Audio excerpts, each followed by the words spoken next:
రాష్ట్ర వ్యాప్తంగా వర్షాలు కురుస్తున్నాయి. హైదరాబాద్ సిటీతో పాటు జిల్లాల్లో వానలు పడుతున్నాయి. రంగారెడ్డి జిల్లా షాద్నగర్లో కుండపోత వర్షం కురుస్తోంది. భారీ వర్షానికి రోడ్లన్నీ జలమయమయ్యాయి. గంట నుంచి ఎడతెరిపి లేకుండా కురుస్తున్న వానకు జనజీవనం స్తంభించిపోయింది. సిటీలో వాతావరణం పూర్తిగా మారిపోయింది. నగరంలోని పలు ప్రాంతాల్లో వర్షం పడుతోంది. రానున్న 4 రోజుల పాటు రాష్ట్రంలో వర్షాలు కురుస్తాయని వెదర్ ఆఫీసర్లు ప్రకటించారు.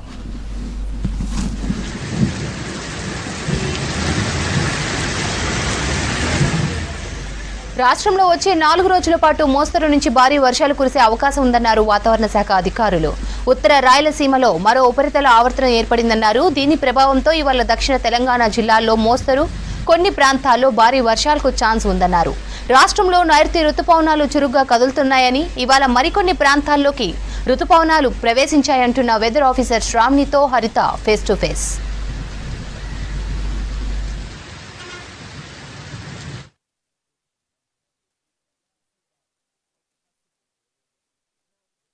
తెలంగాణ రాష్ట్ర వ్యాప్తంగా విస్తారంగా వర్షాలు కురుస్తున్నాయి. ముఖ్యంగా ఉపరితల ఆవర్తనం కారణంగా ఇటు నైరుతి రుతుపవనాల ప్రభావంతో అయితే వర్షాలు కంటిన్యూ అవుతున్నాయి. మరి రానున్న రోజుల్లో తెలంగాణలో వెదర్ ఎలా ఉండబోతుంది అడిగి తెలుసుకుందాం. మనతో పాటు హైదరాబాద్ వాతావరణ శాఖ సీనియర్ అధికారి శ్రావణి గారు ఉన్నారు.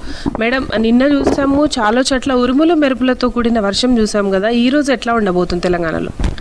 ఈరోజు తెలంగాణలో చూసుకున్నట్లయితే ముఖ్యంగా ఉత్తర రాయలసీమ మీద ఒక ఉపరితల ఆవర్తనం కొనసాగుతూ ఉండడం, అలాగే నిన్నటి షేర్ జోన్ కూడా ఇంకా 16 డిగ్రీల మీద ఉండడం వల్ల, ఈ రెండిట్ల ప్రభావం వల్ల ముఖ్యంగా దక్షిణ తెలంగాణ జిల్లాల్లోని దాదాపుగా చాలా చోట్ల మనకి మోస్తరు వర్షాలతో పాటుగా అక్కడక్కడ భారీ వర్షపాతం కూడా నమోదే అవకాశం ఉంది.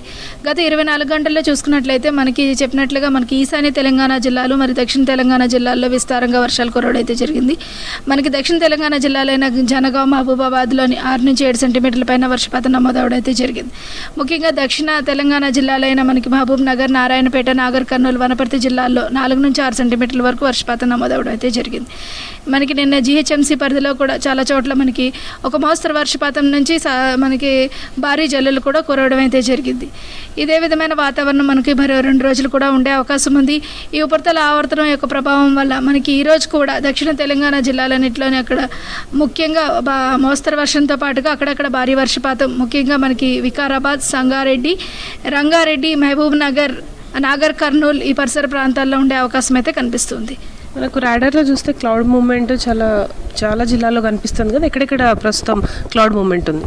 ప్రస్తుతం చూసుకున్నట్లయితే మనకి రంగారెడ్డిలో అధికంగా కనిపిస్తుంది. ఇది రంగారెడ్డి నుంచి దాదాపుగా వికారాబాద్ పరిసర ప్రాంతాలకి, నల్గొండలో కూడా మనకి అక్కడక్కడ ఈ ఉరుములు మెరుపులతో కూడిన వర్షపాతం నమోదవుతూనే ముఖ్యంగా రంగారెడ్డిలోనే అధిక వర్షపాతం నమోదే అవకాశం అయితే కనిపిస్తుంది. అలాగే నాగర్ కర్నూలులో కూడా, అంటే ఉత్తర రాయలసీమ కాబట్టి దాదాపుగా కర్నూలు, నాగర్ కర్నూలు ఈ పరిసర ప్రాంతాల్లో అధికంగా నమోదే అవకాశం అయితే ఉందన్నమాట.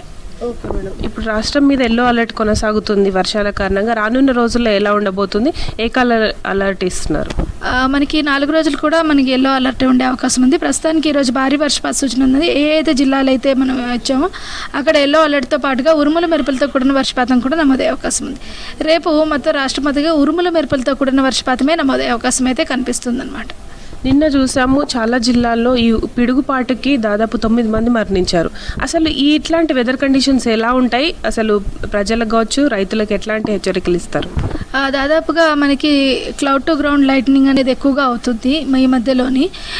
మనకి దాదాపుగా నేను చూసుకున్నట్లయితే చాలా చోట్ల ఈ ఉరుముల మెరుపులతో పాటుగా పిడుగుపాటు కూడా జరగడం అయితే జరిగింది.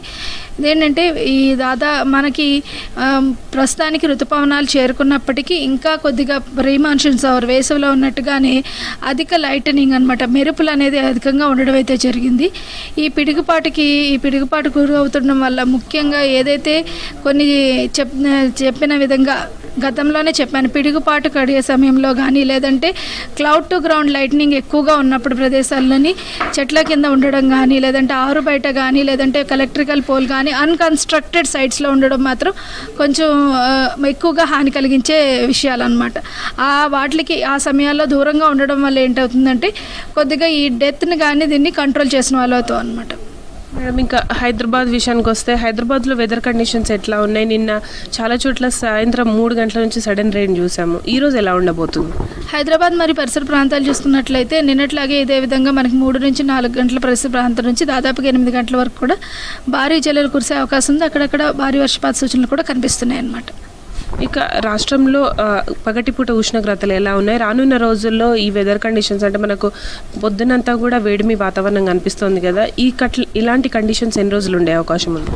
ప్రస్తుతానికి అయితే కొన్ని 1-2 జిల్లాల్లో 40 డిగ్రీలు నమోదవుతున్నప్పటికీ ఇటువంటి కండిషన్స్ మనకి పూర్తిగా తగ్గిపోయే అవకాశం ఉంది. పూర్తిగా ఋతుపవనాలు ఆవరించిన తర్వాత దాదాపుగా 10వ తేదీ నుంచి సాధారణ ఉష్ణోగ్రతలు నమోదయ్యే అవకాశం అయితే కనిపిస్తుంది. ఉష్ణోగ్రతలు మరింత తగ్గే అవకాశం కూడా కనిపిస్తుంది. ప్రజెంట్ రాష్ట్రం మీద అయితే వర్షాల కారణంగా ఎల్లో అలర్ట్ అయితే కంటిన్యూ అవుతుంది. రానున్న రోజుల్లో ఇటు నైరుతి ఋతుపవనాల ఎఫెక్ట్ తోటి దాదాపు జూన్ 10 తర్వాత రాష్ట్ర వ్యాప్తంగా కూడా విస్తారంగా వర్షాలు ఉంటాయని చెప్తున్నారు. ప్రజెంట్ ఈరోజు హైదరాబాద్తో పాటు దక్షిణ జిల్లాల్లో మోస్తారు నుంచి కొన్ని చోట్ల భారీ వర్షాలకు కూడా ఛాన్స్ ఉందని చెప్తున్నారు. ఇది వెదర్కి సంబంధించిన లేటెస్ట్ ఇన్ఫర్మేషన్. కెమెరా పర్సన్ పురుషోత్తంతో హరిత V6 న్యూస్, హైదరాబాద్.